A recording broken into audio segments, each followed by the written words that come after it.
1, 2, 3. They say 876 is no longer the Jamaican area code. It's 1, 2, 3. And then this woman uncorked an Olympic record in the 100 meters hurdles from Puerto Rico.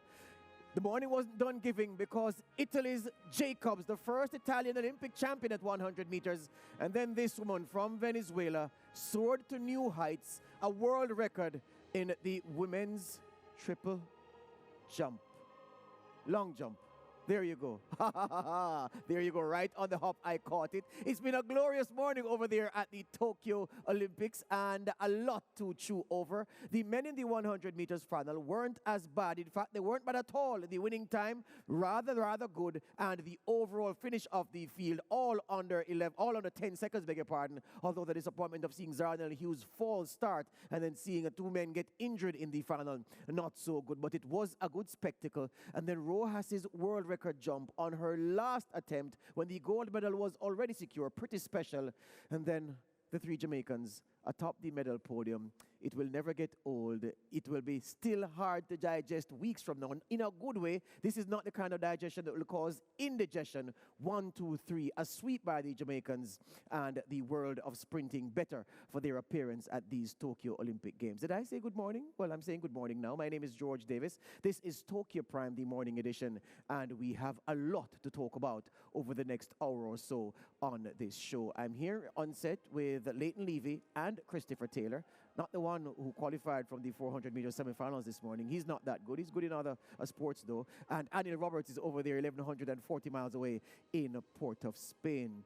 Let me get to the 100 meters first, because it would really be remiss if we weren't to talk about the big final for the men in these sprints. Leighton, what is true is that Lamont Marcel Jacobs, 2016 national champion long jump in Italy. 5 years later, the 100 meters champion of the world at the Olympics. Italy have never had an Olympic 100 meters champion before. Leighton, you know, they've not even had a medalist before today. They've had 2 gold medalists in the 200 meters. And yeah, the first time they're standing atop the podium in the 100 meters, courtesy of this man. 6'2" of muscle and power. Talk to me about this race, Leighton. Well, first of all, I don't think anybody saw this one coming. Trevor Bromell, of course, those were the names. Ronnie Baker, you know, there were the names coming in. Of course, Zharnel Hughes from Great Britain was supposed to be a factor. None of them are there in the final. Here comes Jacobs, first Italian since Petromania to win a sprint title at the Olympic Games. Comes through, former basketball player, as you mentioned. Nobody saw this one coming. In fact, from the semifinal, you saw Zhu Bingtan, from China, who looked like he was going to be one of the favorites now that he had come through to the semifinals with the fastest time. But then, out of the blue, this is why the Olympics are great. Because this was, the thing is, and the key thing about it is this. Notwithstanding the fact that there were no big names out there, but it was a very competitive final, 9.80. If you remember, Usain Bolt's last Olympic victory was 9.78. You know, this is our time comparative to those times. And of course, coming through again, people like DeGrasse Ferry from Canada, a new personal best, bronze medalist last time, bronze medalist again now. It was a good quality final, but an unexpected winner. Yeah, Chris, I'm sure you're surprised by the identity of the gold medalist in this 100 meters final. No, certainly, and disappointment for the Caribbean in that 3 of the athletes would not have progressed from the semi-final round. And a lot of people were saying that, you know, this final won't live up to standard, won't be live up to the standard that would have expected for a 100-meter men's final. But it was, as you said, all runners running under 10 seconds. The 3 top athletes running personal best. That's really a great achievement for all 3. Great for Italy as well. As you said, DeGrasse, a repeat bronze medalist. Curly coming down from the 400 meters. We've seen the hard task it is. Shericka Jackson has done it as well. And he was able to raise the silver medal for the United States of America. So excellent final in the end. Very competitive. Unfortunate to see Zharnel Hughes being disqualified and then the injury to the Nigerian sprinter as well. But in the end, a good competitive high-quality final. Yeah, Jacobs' long jump pass made me blot Rojas's descriptor of her world record jump. The fact of the matter, though, Anil Roberts, is this. Lamont Jacobs, born in Texas to an American father and an Italian mom, and as we noted, basketball and the long jump in his background, he looked good, and he looked good value for this gold medal, and you could tell that he had something special in him from the semifinals, even if you didn't think he was going to land the golden prize. Well, yes, he looked good from the first round. Remember, he won that look in his style, looked a bit stiff, but he ran solidly in the early rounds. Now, I must say, happy Emancipation Day to all our viewers across the Caribbean from here in Trinidad and Tobago. And it's good to see on Emancipation Day an Italian with African heritage winning the gold medal. Very important because Italy has been in the news, especially in football and with some of their political parties not being the most tolerant, accepting of all races. So it's good to see the Italian flag being waved by a black man on Emancipation Day in Trinidad and Tobago. Now, I must disagree with my colleagues. I love y'all, but y'all seem to love and try to promote the greatness of mankind over womankind. This track, my brothers, is the fastest track in the history of Olympic Games since 1896. If Usain Bolt or Asafa Powell ran on this track at the peak, we will see Usain Bolt going 9:49. We would see Asafa Powell. So please, while the times were great, compare it to what we're seeing.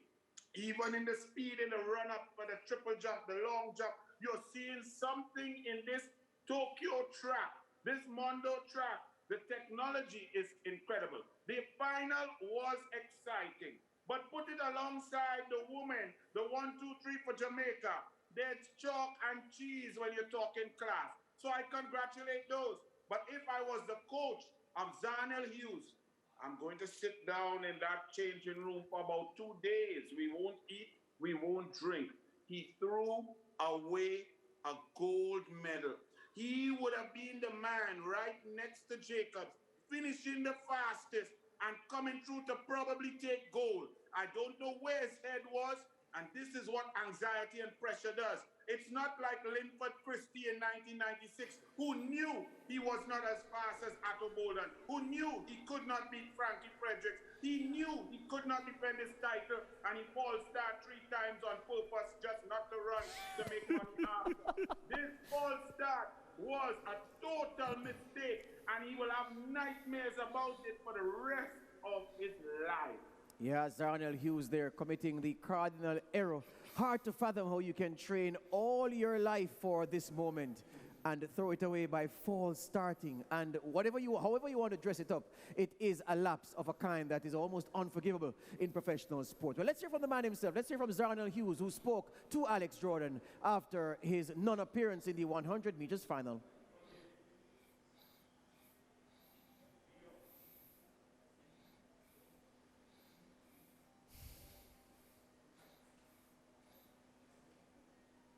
Where's the sound?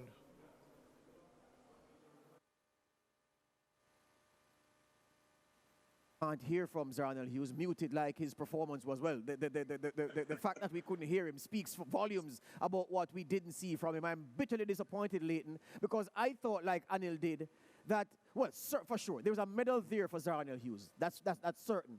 Gold could have been his as well. And I'm bitterly disappointed that in the biggest moment of his career so far, and his career has been one of many peaks, he produces this, which is nothing. Yeah, but this is becoming a trend for Zharnel Hughes now, because you remember he false started at the British trials last month. And in 2018 at the Commonwealth Games, he was disqualified for running into Jerry Richards in the 200-meter final. This is becoming a trend, and a disturbing trend for him, because he's a talented sprinter, there's no doubt about it.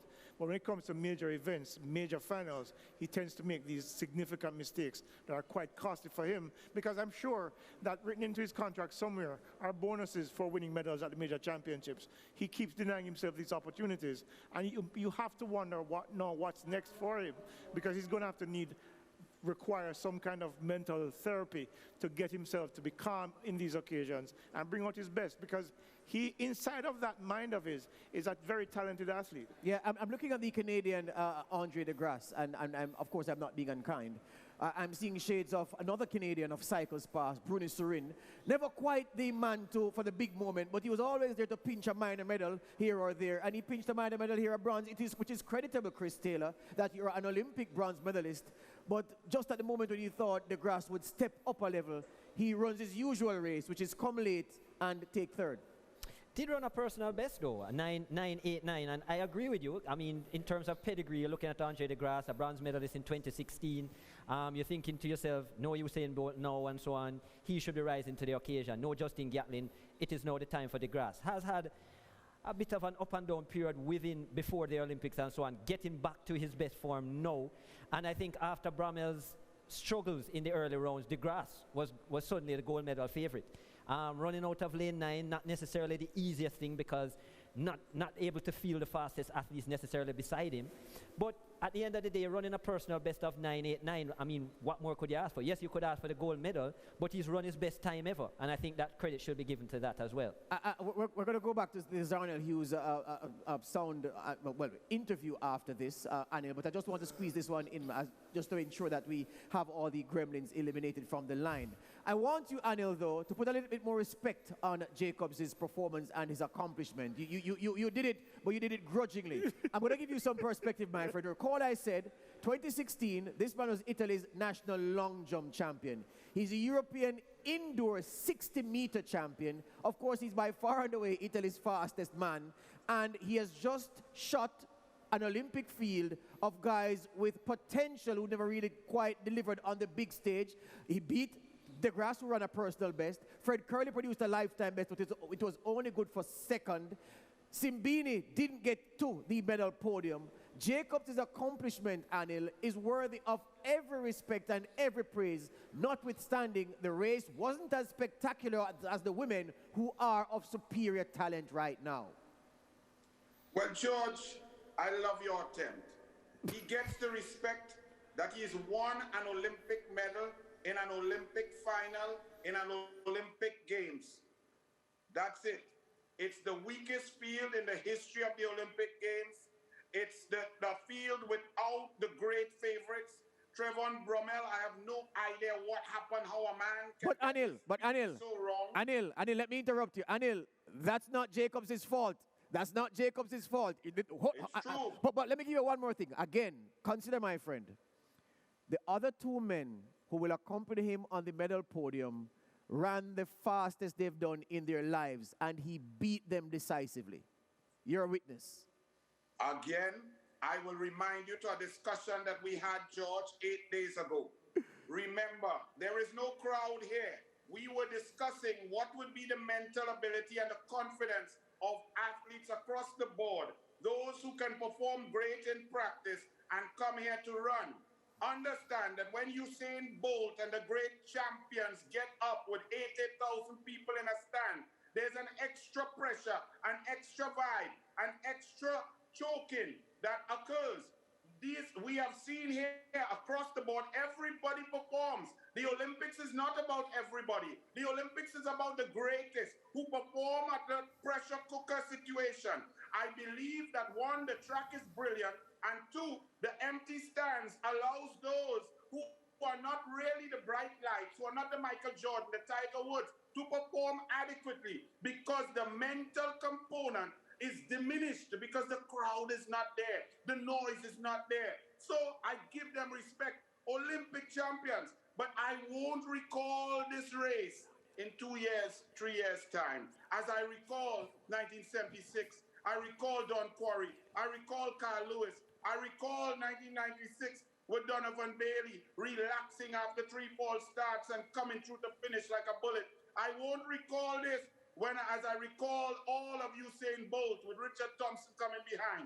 I give him respect. It's a gold medal, but I will recall the women's 100, the women running, the women's triple jump, the men's high jump. I will not recall the men's 100 meters in 3 years' time. Anil Roberts by himself is a tough crowd. Let's hear from Zharnel Hughes now after that false start. Zharnel, we're so heartbroken for you. What a wonderful Olympics. Can you describe how you feel right now? Broken. everyone liked you to take this. Do you reckon with those times you could have? I would have definitely been in the mix. I know for sure I would definitely been in the mix. Unfortunately, as I told everyone else, when I went up on my set position, my left calf cramped up on me and I couldn't hold back. It just cramped and I couldn't stay there and I just moved and it cost me a false start. Like a trigger. The Olympics is the most watched TV event in the world because people love to celebrate with victors, but people also feel the devastating agony of something like this. Can you describe, after all you've worked for, from the Caribbean all the way to the Great Britain team, how you feel today? I'm hot. I don't know how I'll gather my thoughts right now. But I trust in God that He'll give me the strength. I'm proud of myself for even making it to the finals because before I got here, I was suffering a lot of pain in my psoas.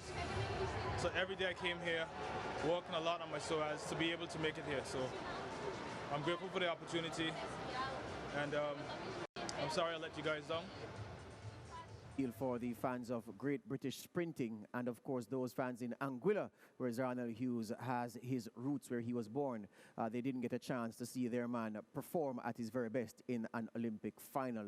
It's a good time to bring Obadele Thompson into the discussion. Oba, of course, was on duty at the IMC commentary booth, is still there.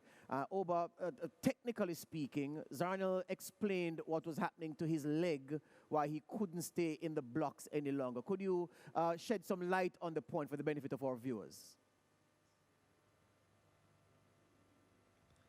Well, sometimes an athlete gets into the blocks and they feel uncomfortable.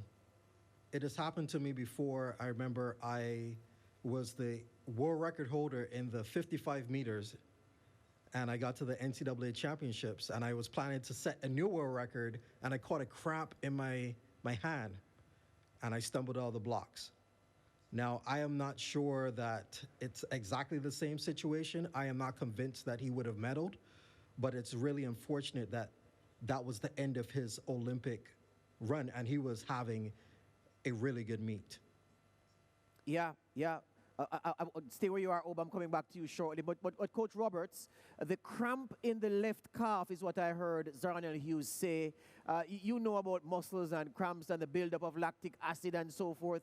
Would it have been so significant to cause him to not be able to raise his hand to indicate that there was an issue, but it was just so strong that it pushed him to stumble out of the blocks? That's the point. Unfortunately for Zharnel, he's going to go over this for the rest of his life, and he's going to have to come with some justification. As Leighton said, he's going to have psychologists work with him. You are a trained soldier. It's not your first final. You've been around. If you're not comfortable, raise your hand. Don't run out of the block. He lost his mind. He lost his cool. You can see it in his face. Fear. He became stricken with fear. That's what the Olympics is about. That's what the pressure is about. He succumbed to it. Now he's going to have to rebuild. His coach, his staff, he's got to get the best sports psychologist out. You feel a cramp in your calf. You don't want to press on it. You don't want to push it.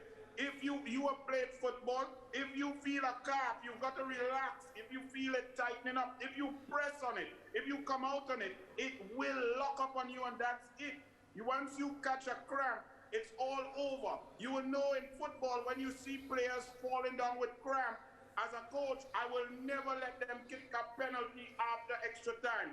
Once you've cramped up, I don't care if you're Platini, Messi, whoever, I'm not going to let you kick a penalty, because the mere fact that you're thinking about that cramp, it changes your technique, your approach to the ball, your striking of the ball, and you will miss. Just like this. If you felt uncomfortable, raise your hand, step up. Gentlemen, stay where you are. We're not done with the discussion yet. And on the point of not kicking a penalty with a cramp, someone should have told Arrigo Sacchi, the coach of the Italy team in 1994, Baggio played the whole game with a hamstring injury, including extra time, kicked a penalty afterwards, is still traveling at the Rose Bowl in Pasadena. Break time here on Tokyo Prime, the morning edition. Back with more after these.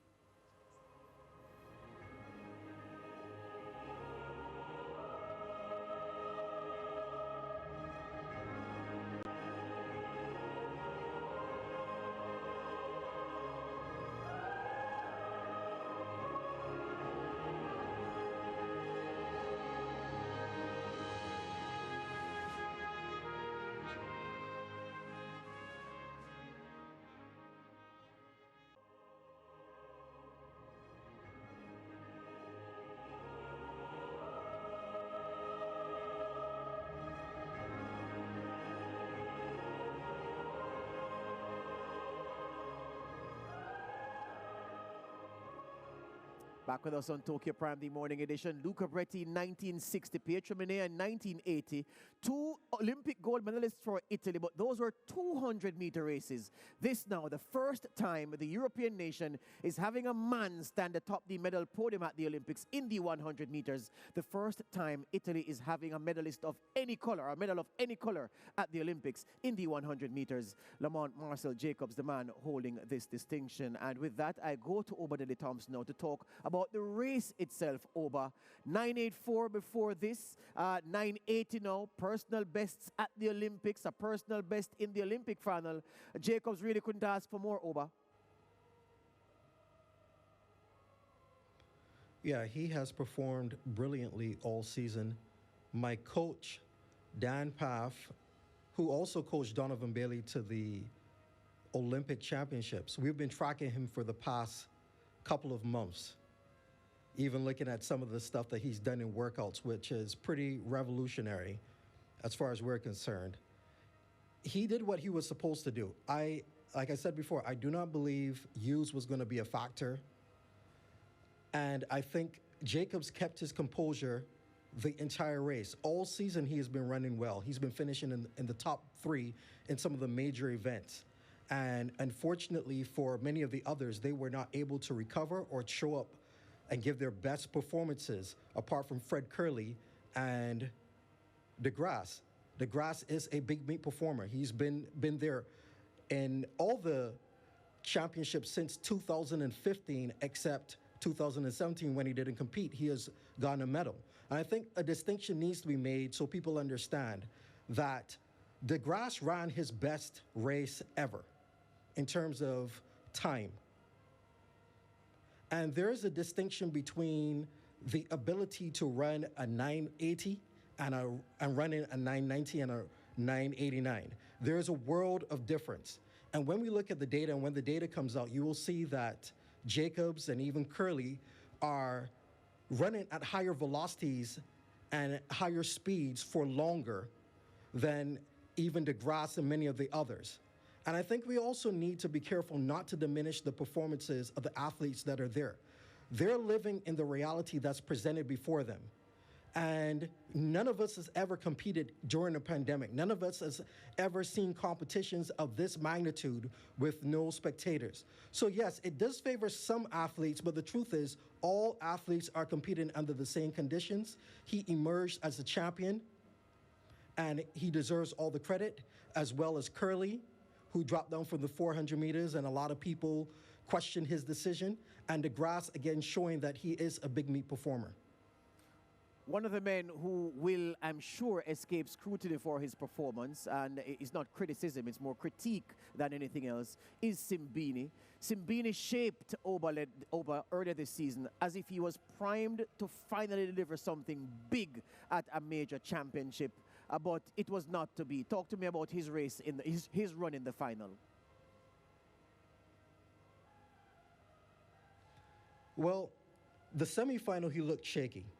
And so when you had Sue winning in 983, Baker running 983, and then Jacobs in 984, and Simbini ran 990, he did not look like if he was going to be a medal contender in the same way as before that race.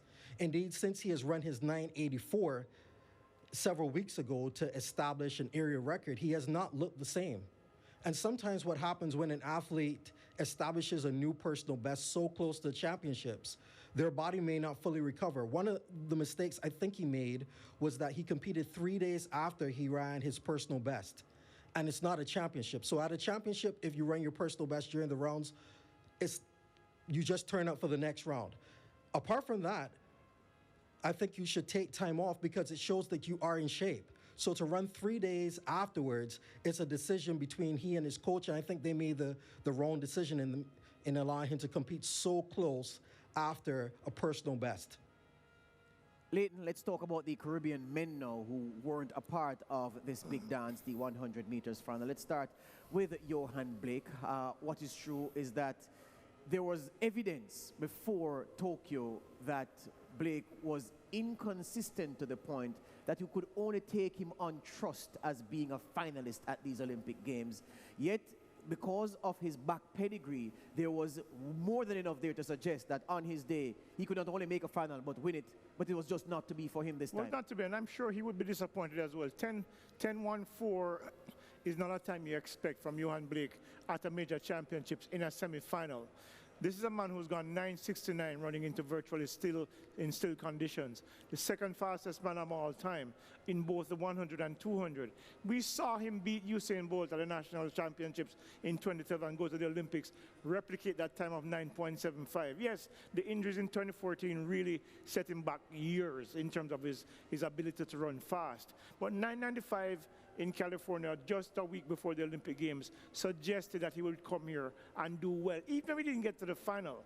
But 10-1-4 is not where he would think he would be. You'd be expecting a 9.90 something or even a 10-0, but 10-1-4 indicates that there's something else there that's what's holding him back and now has denied him an opportunity to run for a medal in the final. It's just that, that's the only explanation I can have. Chris Taylor, if we talk the truth about the Johan Blake situation, from the opening heat, he didn't look the part. No, he didn't, and he stumbled out of the blocks. He looked like as if he had lost his balance right throughout the race. If you look at his dry phase and so on, it just wasn't consistent, lost his shape. Didn't finish well either, got a little bit stiff and struggled through the finish. Finished with 10.06, never looked the part. I guess Jamaica and the Caribbean were hoping that in the semi-final he would have gotten it together and so on. 10-1-4, as you said, the disparity between 9.95 just a few weeks ago and 10-1-4 is too much. It's too big, especially considering his coaching staff thought that he was in the shape to run 9.80 or thereabouts. So I'm not sure what went wrong for Johan Blake. I don't know if it's upstairs that he couldn't really sort it out or just was not comfortable. Was never ahead in the race and never looked like pulling back the field either. Andy Roberts, lovers of sprinting, lovers of track and field, will look at the Johan Blake situation and feel a tinge of sadness for a man who is among the very best to have ever done it, man or woman, and to see him trudge home in 10.14, not good viewing, Andy Roberts, I'm suggesting. No, but we will feel no tinge of sadness. Olympic athletes' elite performance is not about kumbaya. Johan Blake is a great champion and has a great career. At every juncture, great athletes have to retire. Let us understand this. There are two different discussions. Jacobs is an Olympic champion. Great, congratulations. He ran under COVID, first pandemic, ran in Tokyo without a crowd. Great. He is the champion. In Olympics, there's a second discussion. It's since 1896. You have to compare champions for legacy, for greatness. You have to compare these winners against Jesse Owens, McDonald Bailey, Herb McKinley, Hasely Crawford, Alan Wells, Bozoff, Carl Lewis, Ben Johnson before he was disqualified, Linford Christie, Donovan Bailey, Usain Bolt, Maurice Green, coming down the line. And if you compare this from 1896 to now, it's the weakest 100 meters in history of the Olympics. Jamaica was not there. Trinidad and Tobago was not there. We are all going through rebuilding. The USA was not there. Coleman has been banned. Drayvon Brummel ran out of it and looked ridiculous. So in history, if you compare this race, we will not recall it. So be careful. I want you to understand what I'm saying. Congratulations to Jacob. Great race. Gold medal around his neck. Proud of Italy. Brilliant. He won with what was there. But if you compare it to the greatest of all time, it will fall way off on the wayside. Hear you on that. Hear your submission, Council. Thank you for that, Anil Roberts. Oba, I want to hear you on Johan Blake, though, because as I was saying to Leighton, there was evidence, perhaps ample evidence over the course of the season that he was getting back to himself and getting back to a position where he could fight for what he desired at the Olympic Games. Mind you, there were also bits and pieces over the course of the season that suggested that consistency was a big problem for him. And if you're inconsistent as a sprinter, that is a harbinger for a bad result, a bad outcome. The two races that you've seen him run at the Olympics, give me your impression of the overall Johan Blake impact at these Tokyo Games. I'm going to give you my take on Johan Blake in 1 second, but I'm going to push back on Anil. Yes. I think we have to be extremely careful about comparing eras. As an athlete, I don't compare eras because I realize that so many things are different. And so Jacobs is at the start of his career, so maybe if he has further success, we might look at this as being a landmark moment in an historic career. So let's be careful about diminishing his accomplishments. With regard to Blake, Blake has not been the same after the injuries that he sustained several years ago. Yes, he's made it to major championships, and he placed 4th at the last Olympic Games and 5th at major championships, 4th and 5th in major championships. But this season has not been a stellar season for him. He did not race in Europe. He did not race against most of the top athletes. And even that 995, most people who saw it looked like if he got a flyer, because he was clearly away before everyone else. So if we're going to be honest about it, Blake has not been the historic Blake that we're used to. And his performance in the first round was shaky. We saw him taped up coming into the semifinal, and it was going to be definitely a push for him to make it to the final. And like Anel said, all great athletes, we reach a point in our career when we have to consider what happens next. And I think Blake has performed tremendously over the last 10 years. He's been a world champion. He's been an Olympic medalist. He has been a finalist at major championships. And right now, I think we celebrate his career, but I don't really see him, unless he gets healthy and is able to race consistently at that level, I don't really see him being able to go forward and win medals from here on out. Yeah, funny how people say that professional athletes are arrogant and that they have huge egos. If you're not arrogant and have a huge ego, you can forget it. Because sometimes when your body is broken, the confidence takes a shattering on the way to recovery. And sometimes when the body is repaired, the confidence never recovers. The self-assuredness never recovers. Every elite athlete needs that self-assuredness that they're the best thing at the starting point as they strive for glory. And perhaps it is, as Chris Taylor said, it's upstairs that there's an issue, or maybe somewhere else. But this is not the Johan Blake that we've come to know, respect, and love over the years. All right, let's hear from Johan Blake himself after that run in the semifinals. Johan Blake, you know, Jamaica, the whole region wants it so badly for you. Did the false start throw you off? In the first one, you seemed you had a good reaction to I don't think the false start threw me off. My leg has been bothering me. I just couldn't find the power in my leg to do what I want. So when I reached in the middle of the race, it was I couldn't push as I wanted to.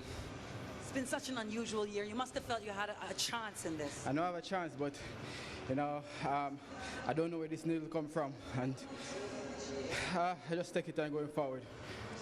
I know you must be disappointed. Do you know what's next for Johan Blake? I don't know. I just sit down and evaluate and see what I'm doing next. You have a lot of fans looking at you right now. Can you tell them down the line something? I just thank you for the support. Yeah, I know you guys probably disappointed, but I'm disappointed myself. But I just going to go back to the drawing board and keep working. Never done for too long. Always great to see you. Thank you, Johan.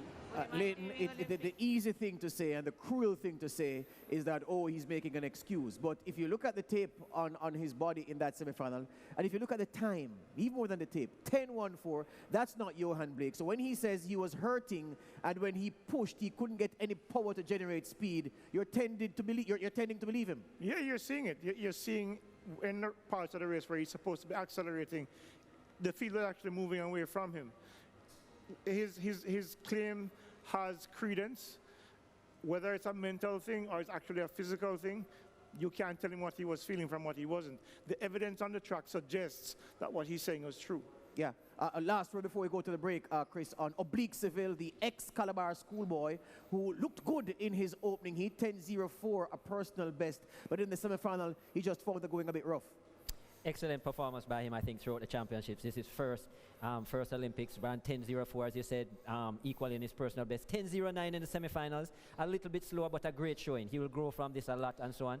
I think he panicked a little when he saw the other athletes. When he tried to push, realized that he couldn't get past them in the semifinal.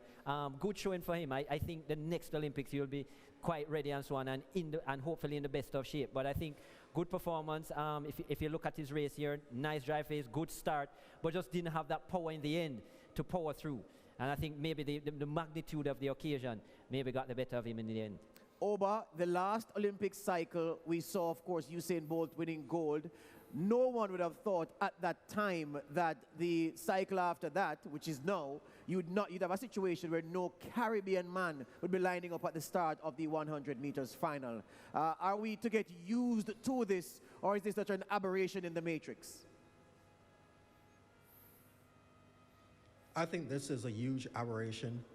I think the pandemic really changed people's preparation. And had the Olympics been last year, I think several people would have been there from the Caribbean, because we would look at what they would have done in 2019 and there would have been a continuation.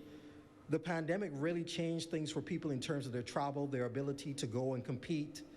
And many people were locked in there. Many of the athletes, for example, in Barbados, couldn't get out and in and out of Barbados, and Trinidad, there was a lockdown. So the lockdown, I think, really affected a lot of the athletes, the athletes who are already in the United States, that were able to travel around more freely. But if you were from another country where there were some restrictions, or trying to get to home, for example, just to relax, that wasn't there. So I think in the upcoming years, we're going to see Caribbean athletes come back to our prominence where we belong.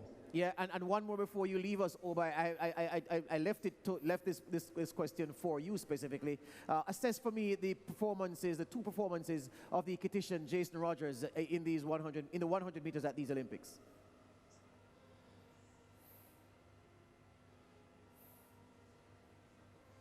Not hearing you. Oba, did you catch that question?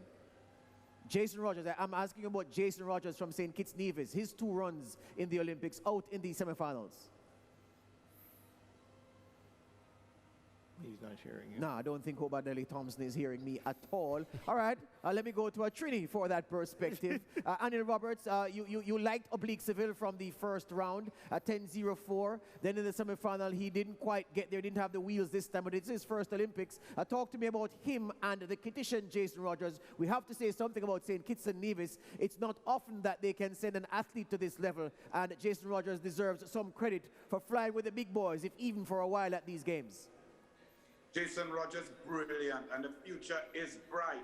And I can see him moving on to World Championships, bigger finals. He has what it takes. He has a genetic code, nice stride, elegant, and a blistering start. He needs some conditioning. He needs some work. He needs some Steve Francis in his life, but he'll be there. Seville, oh my goodness, Jamaica, by next year, Seville will be the man. Up to 75 meters, he's a 9.74 runner. But in the last 25 meters, he shortened his stride. He decelerated more than the older athletes. That's easy to correct. As a coach, I'm happy with Seville. We got to improve his conditioning. He will get faster. He will get more powerful. His technical aspects in the last 25 to learn to relax and keep his stride length. He shortened his length. He chopped his stride. You've got to maintain that length. When you see, if you saw Elaine Thompson from 80 to 100, her stride length, her knee lift got longer. Seville got shorter. The coach will correct it. Sprinting will be back. It's an aberration to have no Trinis. It's an aberration to have no Jamaican. It's an aberration to have no Caribbean athletes. We will correct that. And Italy, I'm sorry, enjoy your gold medal.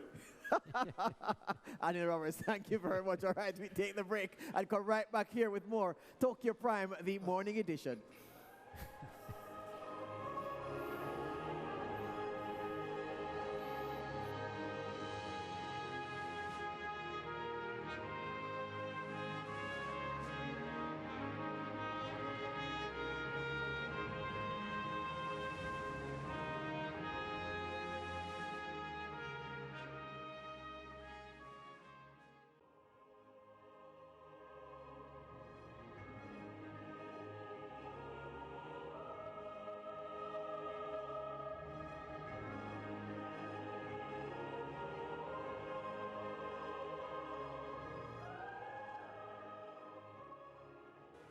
Simba will fancy her chances. Goes in lane 3, the Brit. Off they go. Top quickly. Tupper leads the 100 hurdle semi-final. Semba has work to do. Camacho Quinn steps forward and goes away. Battle on for second. 12:26. Wow! Olympic record for Jasmine Camacho Quinn in the semi-finals. She wasn't even quickly away. Oh, she says thank you. And I think a fistful of dynamite between Jasmine Camacho Quinn and the rest of the field in that 100 meters hurdle semifinal. The Puerto Rican putting down a statement, making her rivals aware that I'm not only faster than you all, I'm intending to be faster than the marks set in this event. That was an tremendous performance by the Puerto Rican. Not seen much of Puerto Rico at these games so far, but certainly those back home will be loving the performance of Camacho Quinn thus far in the 100 meters hurdles. Leighton, that was rather special.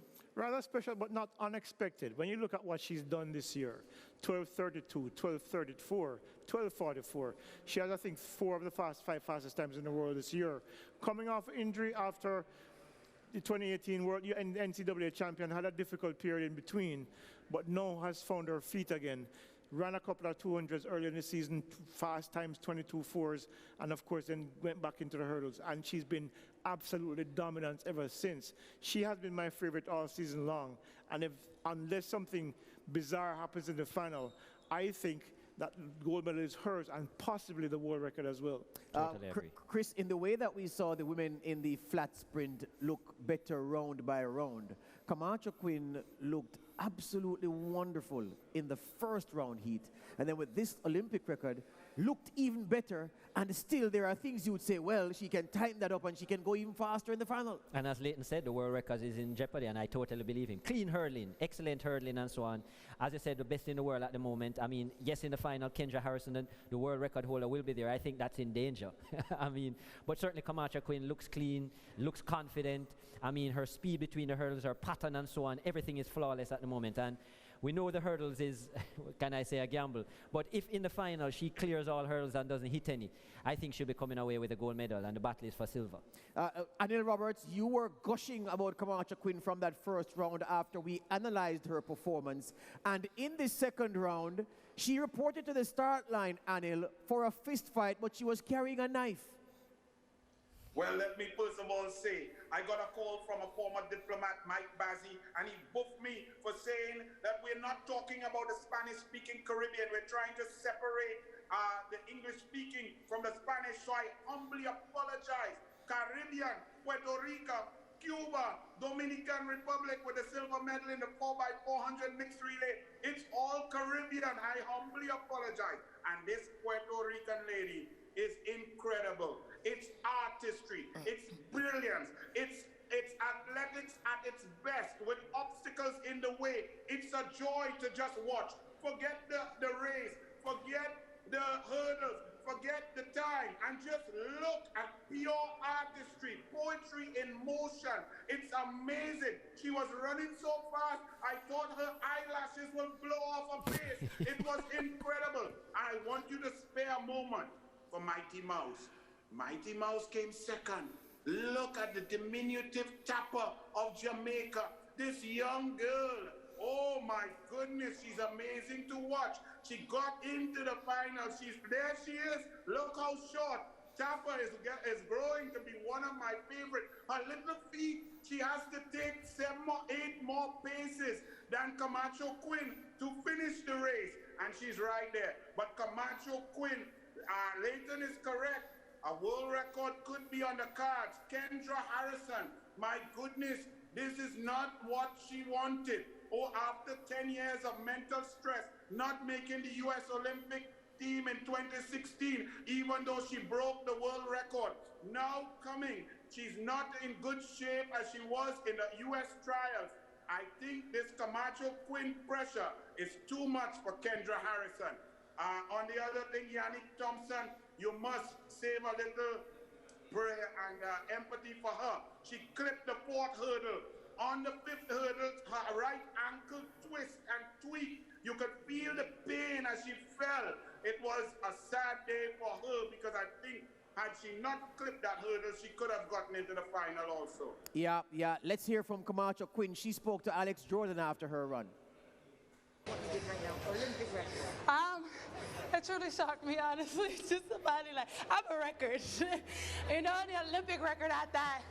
I'm very grateful for it. I worked hard for this, so. What happened in Rio? You put your emotions into words. It's all over the place, honestly. Like, I just wanted to get through the race safely. And then I kept overthinking, of course, because that's something traumatic that happened in 2016. So I just took it, though. I was just like, you know, I'm comfortable going at this speed. Just go, give it all you have, and you'll be okay. Puerto Rico, Jamaica, the Caribbean doing well this Olympics. Yes, definitely. Yeah, Camacho Quinn and Puerto Rico joining the party in a big way. No medals yet. But look, as a gentleman on the set have said, if everything goes right, it will be a matter of how far she wins by and in what time. Leighton, I know you're itching to talk about Megan Tapper.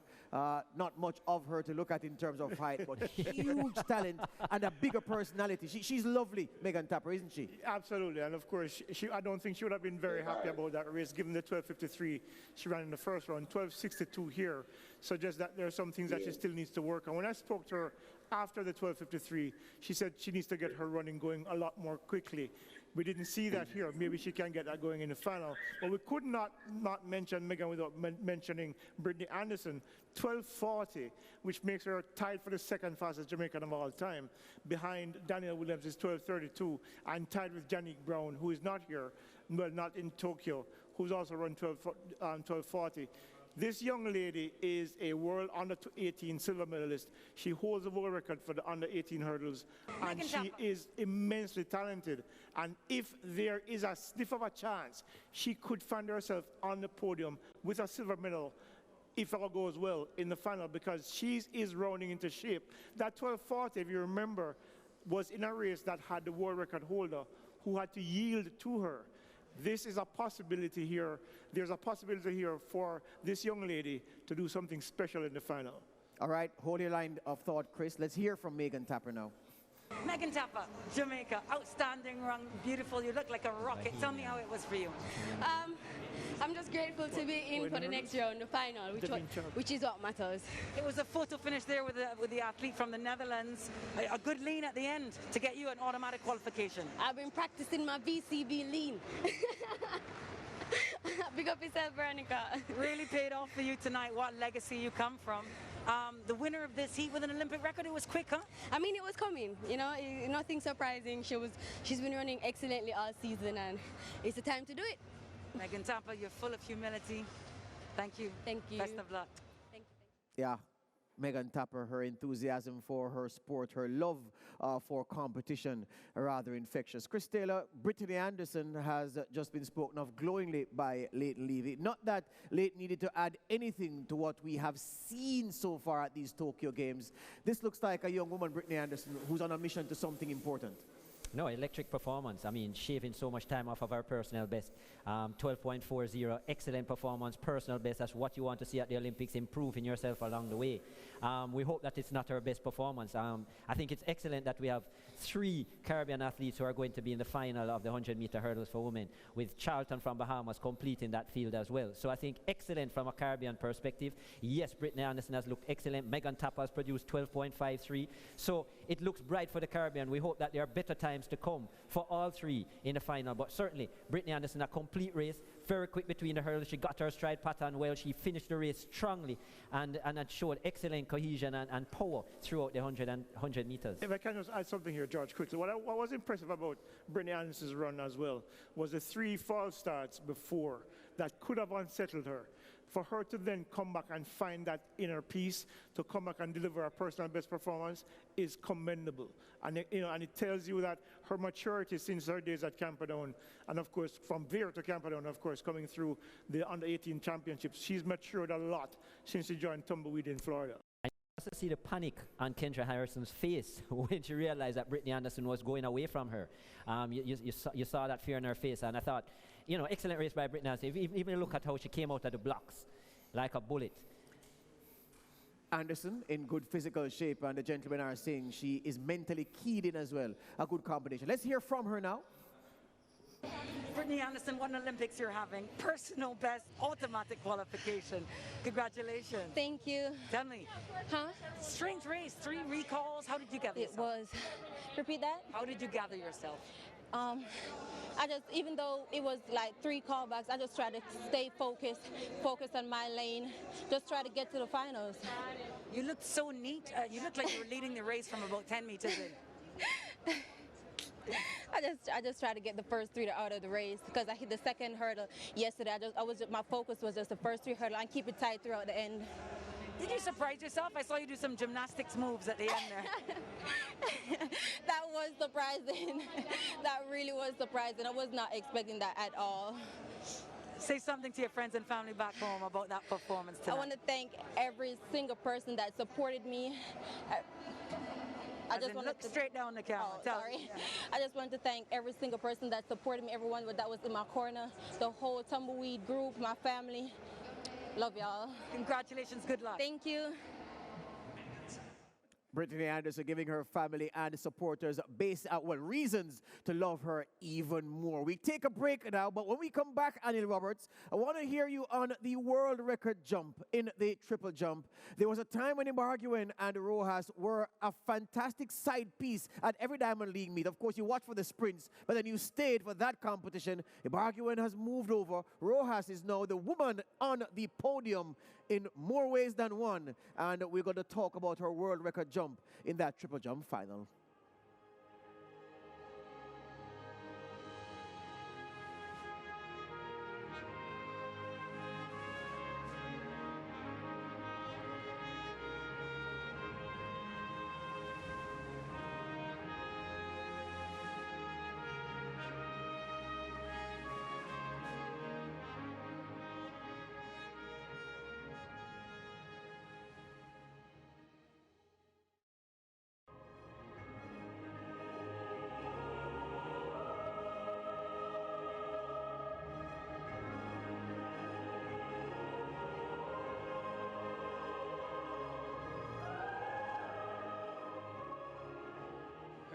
Chance to break the world record. Got the Olympic record on her first attempt, 15:41. Her best since then, 15:25, came in round 4. 6th and final round for the Venezuelan. Rojas speeds down the runway, steps high, hits the board well. Oh yes! Yulimar Rojas has broken the world record on her final attempt in the Olympic final. She had been threatening, and at last the moment has arrived. No confirmation. Sheldon was not the cameraman over. 15.67 There's an meters. old advert they had for Air Jamaica back in the day which said, soaring to new heights. Well, Yulimar Rojas just soared to new heights at these Olympics. A world record, better than anything registered in the history of the event before. The Venezuelan landing and the soaring where no woman has gone before. Absolutely smashing. And Leighton, coming into these Olympic Games, we were told about some people who were sure gold medalists. We were told that Adam Peaty in the 100 meters breaststroke was the surest gold medal at the Olympics for Great Britain in the pool. We were told that Simone Biles, anything she touched would have been a gold medal. And then some other people who were sage in track and field said, oh, you're forgetting one thing. Yulimar Rojas listen to this word now, is a certainest thing to a gold medal that there will be in track and field. They were right. Yeah, as I said too before the start of the competition, that there were 2 things that Rojas was going to do here. She was going to win the gold, and she was going to break the world record.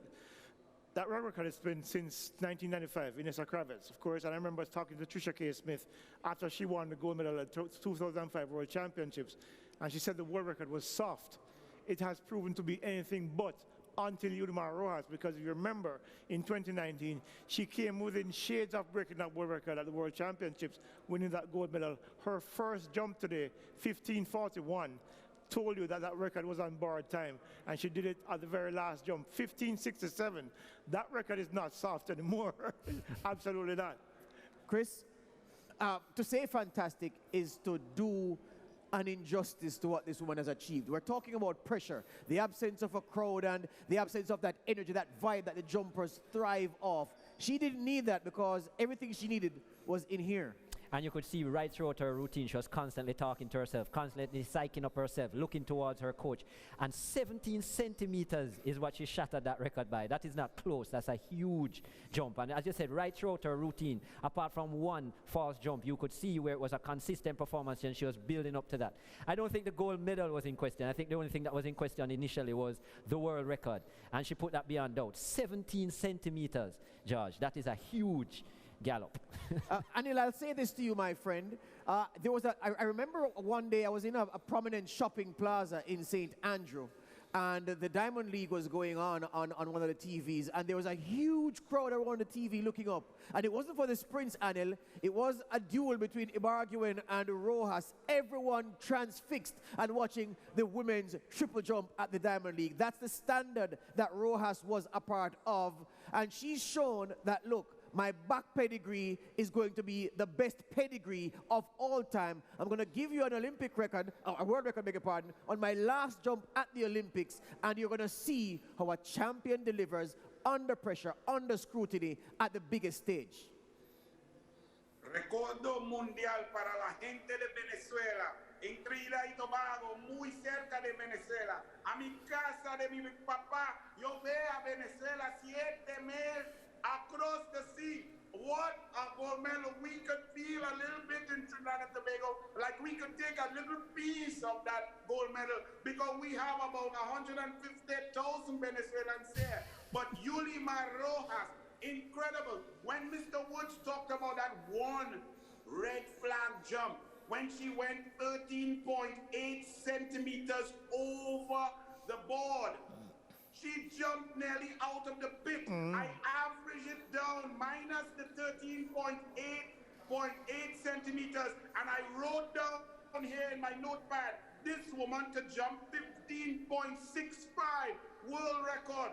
The next jump, 15.67 world record. Incredible, brilliant, born to jump. I mean, every time I watch a triple jump, I wonder about knees, ankles, hips, and lower back. But she looks so flexible. Her legs are so long. She was born for this. It was not a competition. She smashed that world record. She knew she would do it. Her coach knew she would do it. And the people of Venezuela need that. They've been under pressure economically before the pandemic. And this will lift the spirits as they sing Gloria El Bravo Pueblo. Yeah, the shock absorbers in Julia Rojas's impact joints are not normal, and that's what we saw at play in that world record performance. Leighton, we're wrapping up now. I'm going to ask you to do two quick things for me. Talk about Shanique Ricketts, who finished 4th. She would have been disappointed. She was in 3rd until this second to last jump, and the Spanish jumper, whose name eludes me right now, got 14.87 to push her down to 4th. She had an opportunity on the last jump to get back there, but her elbow fell back, and your mark where the last mark of your body makes on the pit. Her legs were well beyond that mark, but her elbow came back 14.60, and of course she's out of the medals. She would be disappointed. She was hoping to get 15 meters here. She didn't get it. She knew she had to get 15 meters, and it proved to be that way. Kimberly Williams, quickly. Kimberly Williams, it was always going to be difficult for her to get there because the rest of the world had come past her now.